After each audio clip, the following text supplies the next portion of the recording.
Okay, hello everybody. Thank you for joining and be here in your English class. Let's see. We're going to begin reading the versicle. Well, here we go to Matthew 5:40. And if anyone wants to sue you and take your shirt, hand over your coat as well. This is according to the New International Version. And the value for this week is give the coat. Give the coat. Well, bueno, hemos visto algunas traducciones de de este pasaje. Nos habíamos quedado hasta la King James. Vamos a ver ahora la New American Standard Bible. La primera es, digamos, como la más antigua. Luego hay una versión de 1977 y de 1995, que son bastante parecidas, por lo menos de esa New American Standard Bible, que es en inglés americano. Ahora, en la versión más antigua habla de take your tunic. Habíamos hablado del tunic, de la túnica y del cloak, que vendría siendo similar a lo que es esta capa o este abrigo o o este sobre la túnica, ¿verdad? Eso es algo complementario. Las versiones más nuevas ya hablan de shirt, que sería como una camisa, y de un abrigo. La Legacy Standard nos dice, and if anyone wants to sue you and take your tunic, vuelve a usar el tunic como término, la túnica, pero aquí ya no se usa lo de cloth o lo de coat, sino que se usa garment, que sería pues el manto este que cubría la túnica. La Amplified Bible dice, if anyone wants to sue you and take your shirt, let him have your coat also. En este caso dice, for the Lord repays the offender. El Señor da una recompensa, dice, a quien ha ofendido o al ofensor.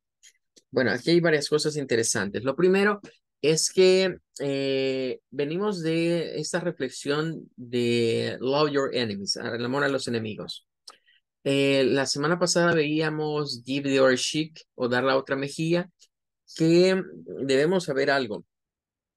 En el contexto histórico en el que Jesús narró esto, esas eran figuras que él usaba retóricamente de cosas que los discípulos conocían o eran muy conocidas por ellos. Y por esa razón siempre se las comparaba para darles principios espirituales. En este caso, por ejemplo, dar la otra mejilla en aquellos tiempos, si alguien ofendía a otra persona, si le insultaba o hacía algo como un agravio, el insultado tenía derecho a darle la cachetada. Tenía derecho a darle una su buena cachetada. Si a alguien le faltaba el respeto, pues la persona tenía el derecho de abofetear al otro. Y ya ahí ya arreglaban cuentas, ahí estaban a cuentas. Pero Jesús vino y le incorporó algo adicional y dijo, bueno, si te dan tu bofetada porque te lo merecías, pone también la otra. Ahora, vamos a esta situación. Hoy nos habla de dar la capa o dar el manto o el abrigo que llevamos encima de la túnica. Sabemos que no era literal, no era que tenía que quitarse alguien la camisa, tenía que quitarse alguien la túnica. Era más bien una forma de pago. Bien. Por eso otras versiones, como por ejemplo la American Standard, habla, and if any man will go to law, si algún hombre va ante la ley, te pone una demanda y te dice que tienes que darle tu vestimenta, porque esa es otra cosa que hay que destacar. Esas túnicas eran caras y no solo eran caras tener una túnica, sino que tener el coat o el manto, el abrigo, era algo como un costo adicional. Eran necesarias, pero era caro tener este tipo de prendas. Entonces, para lograr tener una túnica o uno de estas cloak, coats o abrigos, las personas tenían que haber trabajado mucho para poderlas comprar. Era era algo esencial para vestirse, pero era algo caro, eso debemos de saber.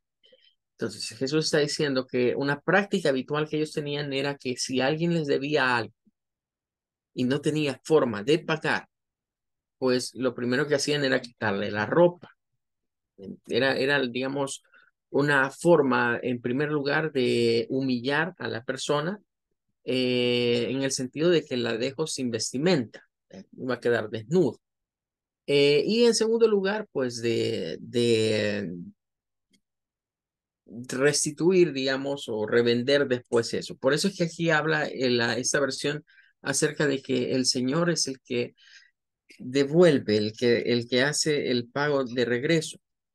¿Cómo debemos interpretar entonces esto aplicado a nuestras vidas? Debemos de verlo en el sentido de que si yo le he quitado a alguien, le he robado algo a alguien, he tomado de alguien algo que le pertenecía, le debo a alguien dinero, tengo que pagarlo. Y no solo tengo que pagarlo, tengo que darle el extra. Si me prestó y no me iba a cobrar intereses, tengo que darle los intereses. En otras palabras, debemos de restituir lo que hayamos tomado de otro y dar algo adicional. No solo, me prestaste ¿qué? $10, aquí están. No, prestaste $10, aquí te doy 5 más, mira, por el favor que me hiciste y que yo me atrasé. Eso sería give the coach. Bueno, vamos ahora a continuar con the Shua. Habíamos visto en la última clase los diferentes eh, que no son las vocales propiamente, sino combinaciones en las cuales puede aparecer también el schwa. Lo encontramos en la Y, en palabras como ethol, orange y Bahama. Lo encontramos en el diptongo ahí como mountain, fountain y captain. Lo encontramos en la terminación tion, que pues la hacemos como shon, shon, motion, station, information, combination. En todas las terminaciones donde está la L y la E, esto incluye la IBLE, ABLE o DLE, como compatible, available, middle and waddle. Y en las terminaciones de las vocales con la R, pero en inglés británico, como sister, doctor, pillar, and third. Bien, ahora, la schwa hemos dicho que es un sonido, digamos, un tanto caprichoso. Las personas pueden usarlas en ciertas formas, en otras formas no.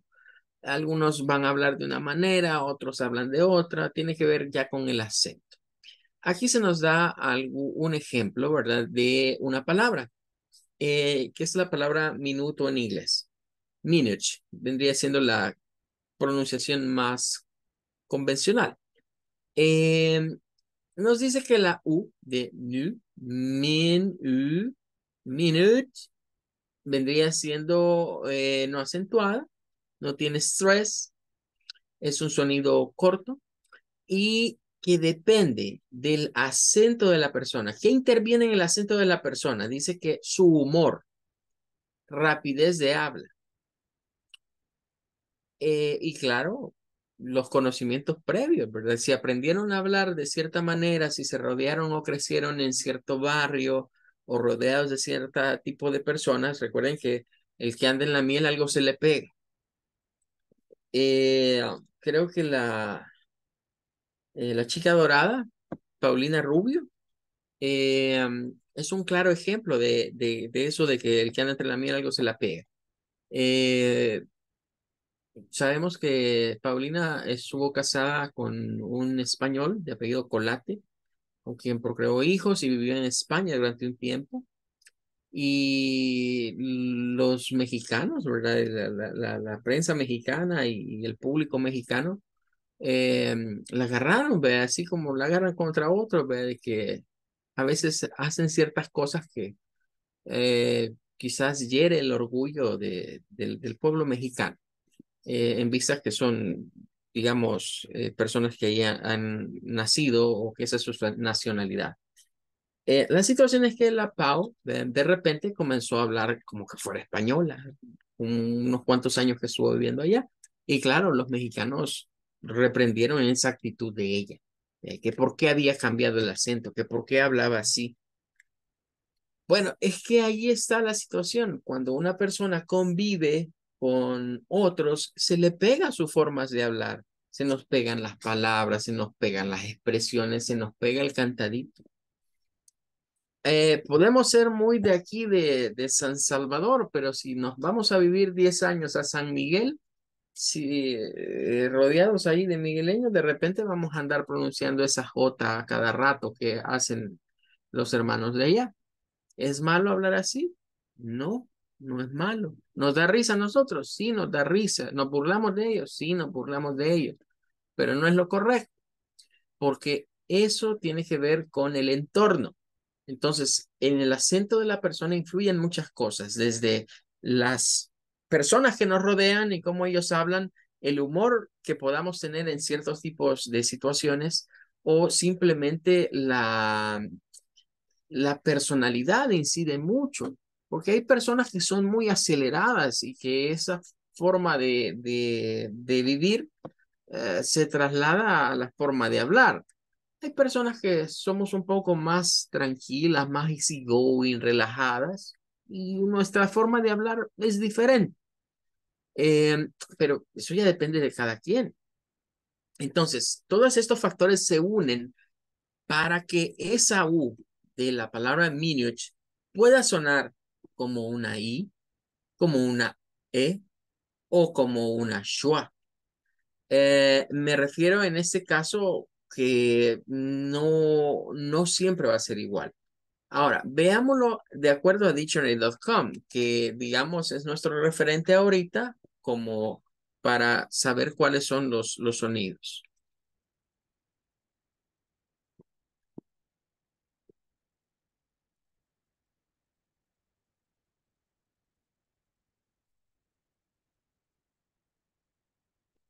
Ok, ahora sí,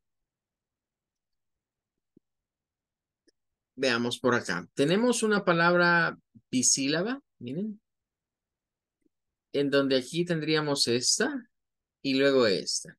De hecho, en la pronunciación que está aquí, notarán que esta U no tiene sonido. Solo sería como decir minutes, minutes, minutes. Pero hay personas que sí hacen sonar esta U. Es lo que estamos viendo ahorita en el schwa. Eh, si vamos a ver la pronunciación británica, vean acá. Aquí ya hay otras pronunciaciones. Miren. Esta nos dice que debe ser como minute, minute, o una pequeña variación, como minute, minute, o otra pronunciación como minute, minutes, sería otra forma. Eh, Esa es la británica, más parecida a la primera que estábamos viendo, y luego aquí están estas otras. Entonces, ¿de qué depende esto? Depende si estamos diciendo el nombre minuto, minutes, minutes, o si nos estamos refiriendo a algo diminuto, que sería esta de acá. Dos pronunciaciones diferentes. Em, Al regresar aquí al documento, pues encontramos ese sentido. Pero no solo la única situación en la que sucede eso. También en palabras como mountain podemos encontrar diferentes maneras de pronunciarlo. Para algunos esto suena a E, mountain. Para otros suena como una I corta. Pero es el schwa. Y la vamos a encontrar en muchas palabras como stain, pain y explain, donde aparece el diptongo AI, A-I-N, A-I-N.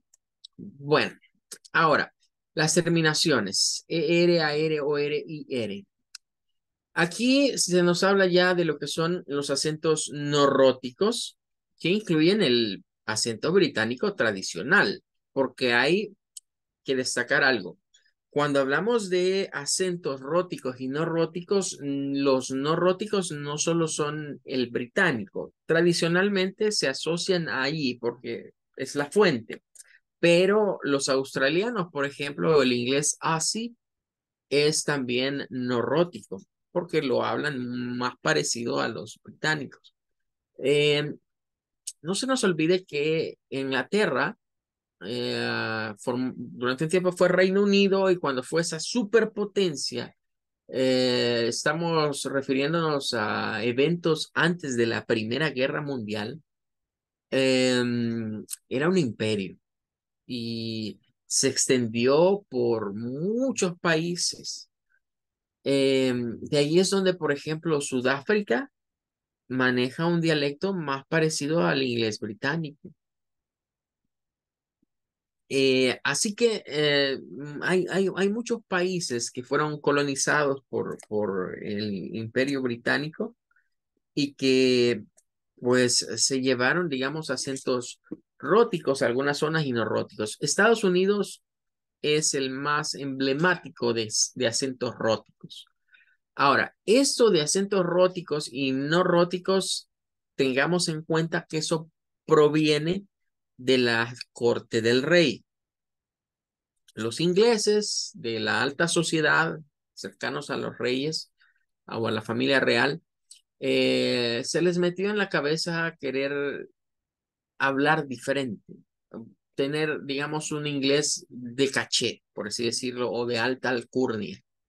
Y entonces comenzaron a educar al círculo más cercano al rey, incluyendo sus sirvientes, a que no pronunciaran la R al final de las palabras. Y ahí es donde sale el acento no rótico.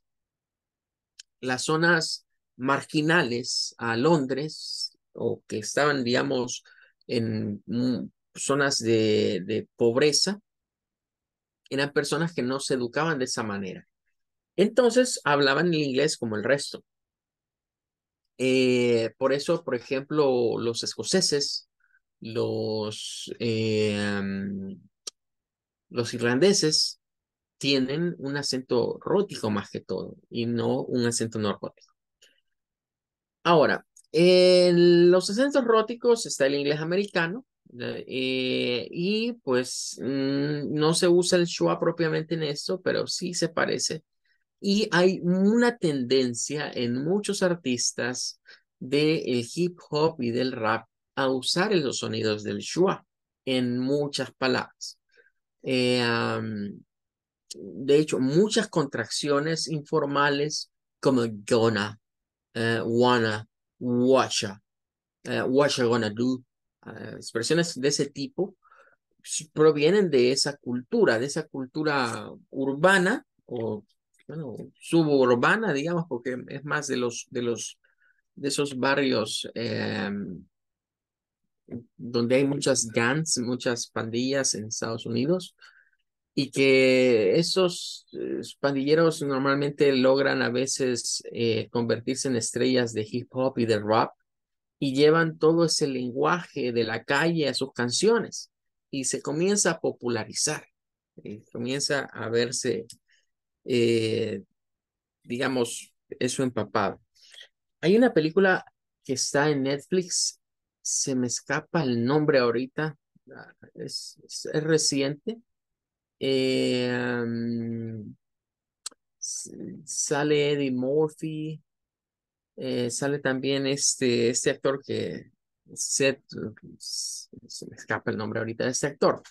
Pero lo que yo les quiero contar es que la trama de la película es en California, en una zona, un barrio, digamos, donde pues los afroamericanos dominan, un barrio afroamericano, pero hay un chico, ¿verdad? Blanco, de tez blanca, que para variar es blanco y encima es judío.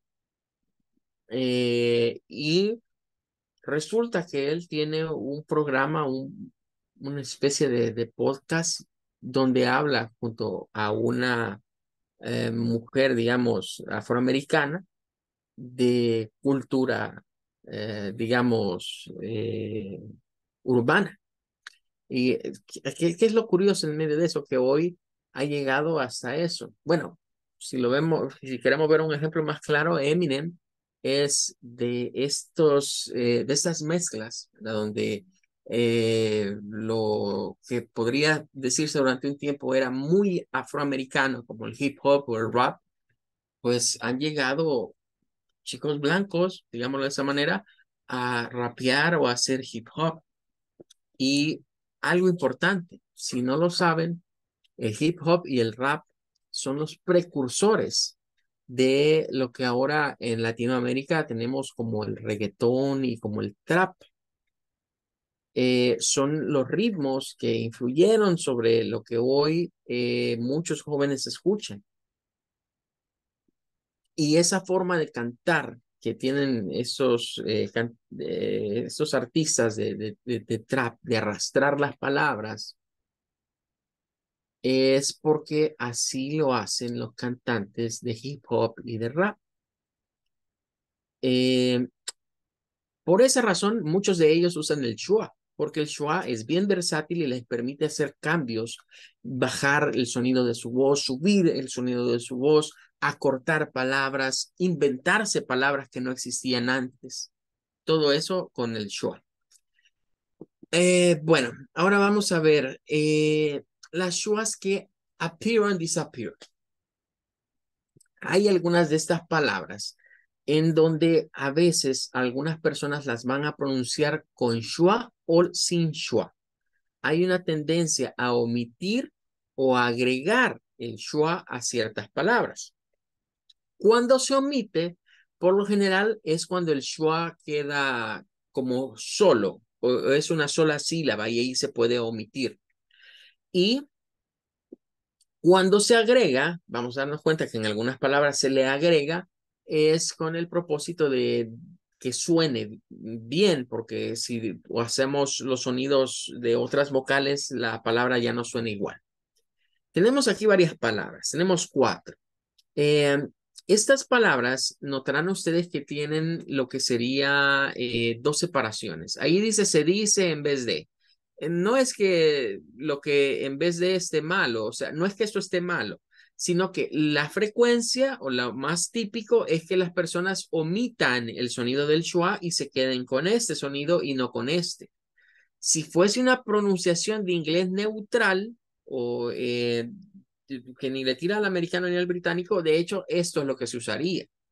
Pero si vamos a Estados Unidos, por ejemplo, lo que van a hacer es esto que está acá. Ahora, veamos esta. Miren, la primera, caramel, aquí está en 2 sílabas, caramel, pero si la vemos en 3 sílabas, podemos ver que esta A de acá, miren, es un schwa y está solito. Les había adelantado el schwa, como que es un sonido así como individualista, ¿verdad? Como que dice, vaya, aléjense de mí, déjenme solito, porque vean que en todas estas palabras eso pasa. Miren, el schwa está solito, es una sola sílaba. Entonces, cuando esto sucede, se tiende muchas veces a omitir el sonido del schwa y no se hace. Tenemos, por ejemplo, caramel, para decir caramelo, caramel. Podemos decir caramel, caramel. Está bien, caramel, caramel. Y no está mal, pero lo más frecuente es que se nos diga caramel. Tenemos la palabra diferente, que claro, podemos decir different, different, different, different.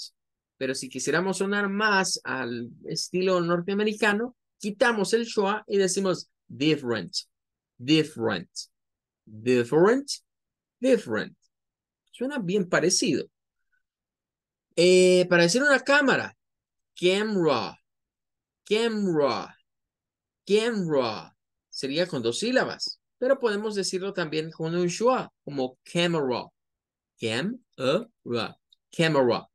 Nótese que cuando lo decimos así, pareciera que esta es una E, pareciera que esta es una A, pareciera que esta es una E, pero no, es el schwa, el que está sonando. Lo que pasa es que como nuestros ojos ven esto, piensan que es una E, piensan que es una A, pero es caramel, caramel, different, different, camera, camera. Y tenemos el último, que en esta, pues, es una palabra que si lo hacemos con todos los sonidos, incluyendo el schwa, se nos hacen 4 sílabas, 4 syllables, pero lo podemos acortar a 3. Y ese es el punto. ¿Por qué omitir el schwa? Porque acorta las palabras. ¿Y qué me permite acortar las palabras? Crear ese efecto como de que estoy hablando más rápido. Digo menos sílabas, hablo más rápido. No es hablar más rápido, sí es fluidez, pero no en el sentido de hablar más palabras, sino más bien en el sentido de reducir y hablar con más ritmo. Por ejemplo, si yo le hago una pregunta a alguien de ¿te gustaría un caramelo? Sin meter nada de schwas, podríamos decir, ¿Do you like a caramel? ¿Do you like a caramel? Pero metiendo schwas, como hablaría, por ejemplo, un rapero, vendría y nos diría algo, ¿Do you like a caramel? ¿Do you like a caramel? Entonces, escuchen la diferencia. Do you like a caramel? Do you like a caramel? Do you like a caramel? Do you like a caramel? Se dice más rápido.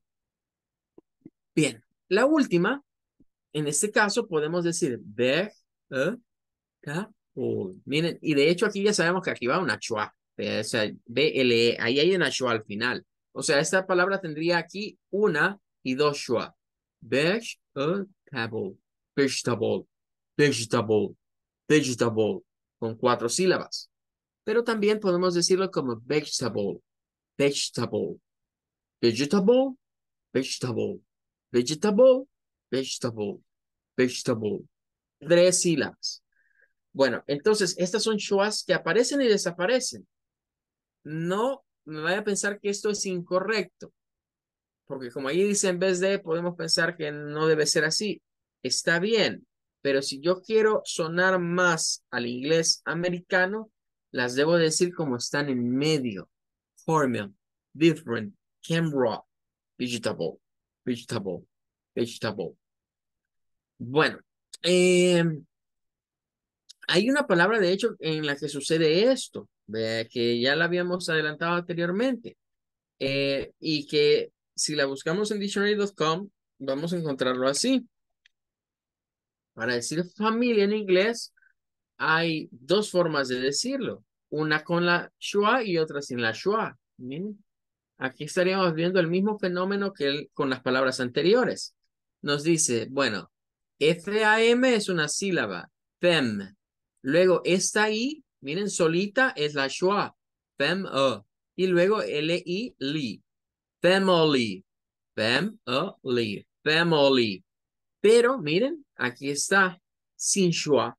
Es decir, solo agarran la fem y le agarran las últimas dos para li. Family, family, family, family, family. Schwas que aparecen y desaparecen. ¿De qué depende eso? Ya decíamos. En primer lugar, lo que más influye es la zona donde hemos aprendido a hablar el inglés y cómo las personas que nos rodean acostumbran a gesticular las palabras, nosotros así las repetimos. En segundo lugar, puede tener que ver con el propósito de hablar con un acento diferente, que es a lo que nosotros estamos apuntándole acá. El uso de la schwa como un sonido vocal se vuelve sumamente necesario para nosotros como latinoamericanos, puesto que es un sonido que no existe en el español, pero que es no elemental, es esencial en el inglés. Bueno, ahora tenemos acá otro ejemplo. En estas palabras ya no es de que la schwa se elimina, sino que se le agrega para que suene mejor. O para que sea más fácil de pronunciar. Este bloque de palabras a propósito se le agrega la schwa. Si observamos acá, miren, es para decir atleta, diríamos que tiene ATH, LE y la T y la E. Ok, hasta ahí estamos bien. Pero, ¿qué sucede acá? Cuando nos quedamos con esto de acá, athletes. Bueno, al meterle el schwa se hace mucho más fácil pronunciar esta variación entre la TH y pasar a lo que vendría siendo la LE. Athletes, athletes, athletes, athletes. Suena mejor de esa manera. Para decir loco, por ejemplo, bueno, normalmente podríamos decir crazy, crazy. You are crazy. Pero vemos acá que hay una variación y es algo como crazy, crazy, crazy. You're crazy. Crazy. Crazy. Crazy. No sé, bueno, han visto que en YouTube aparece el botón suscribir. Es algo parecido a lo que sucede acá con ese efecto del schwa. Hace como que se prolonga algo al meter el schwa en estas palabras. Por ejemplo, suscribir en inglés es subscriber. Subscribing. Ahí llega a meterse ese schwa entre esa R y en la sílaba.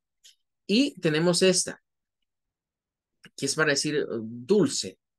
Nótese que no es, porque a veces pensamos que comenzamos con sweet. No, no, no es sweet. Miren, se le mete una schwa acá y sonamos como sweet, sweet, dulce, sweet, sweet. Aquí sí es necesario ponerlas para que las palabras suenen mejor. Cuando las dejamos así, cuesta un poco gesticularla. Esta, por ejemplo, costaría mucho gesticularla si no le metiésemos este schwa acá. Ahora, tenemos algo. Why? Tell me why. ¿Por qué se usa el schwa? Bueno, es una pregunta extraña, dice, pero es importante. Hemos visto palabras aisladas, pero el schwa tiene importancia en una oración completa. Así como ya habíamos visto un ejemplo. El inglés es un idioma cuyo ritmo se basa en sílabas tónicas. Existe tiempo entre las sílabas que se debe cumplir para que uno realmente esté hablando el inglés. Para mantener ese ritmo es necesario acortar las sílabas átonas y allí es donde el schwa entra a utilizarse.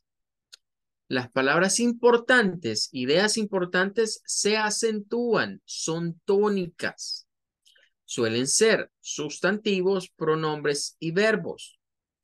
Por otra parte, las no importantes o menos importantes, digamos, como adjetivos, adjectives, articles, prepositions, no se acentúan y se puede usar el sonido de las schwas para reemplazar sus vocales. ¿Qué hace el schwa en esas? Bajar el volumen, hacer que se diga más rápido al momento de bajar el volumen. El ritmo obliga al orador a tomar decisiones respecto a la importancia de las palabras. Si optas por pronunciar cada palabra de una oración con la misma fuerza, sería difícil de entenderlo, aun cuando estén pronunciando perfectamente. El cerebro inglés está entrenado para reconocer un sonido tónico es equivalente a una idea importante. Es decir, debemos estar conscientes que cuando vemos ciertas oraciones, vemos ciertas frases, los altos y bajos que vamos haciendo en el inglés es que para el oído inglés, esa es la forma de hacer énfasis en ciertas cosas. Por eso los adjetivos, los artículos, las preposiciones, al final de cuentas, a veces terminan siendo desechados. Es algo difícil de comprender, pero es que el inglés es como quien dice, como reconstruir algo a partir de sus elementos más importantes. Yo voy a hacer, es como una música, es como la música.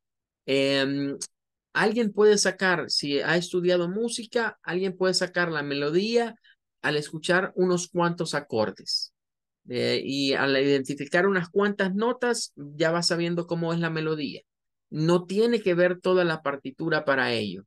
Basta con que su oído entrenado identifique ciertas notas y dice, ah, esto va así. Y ya nos podría hasta hacer la partitura. Lo mismo es el inglés.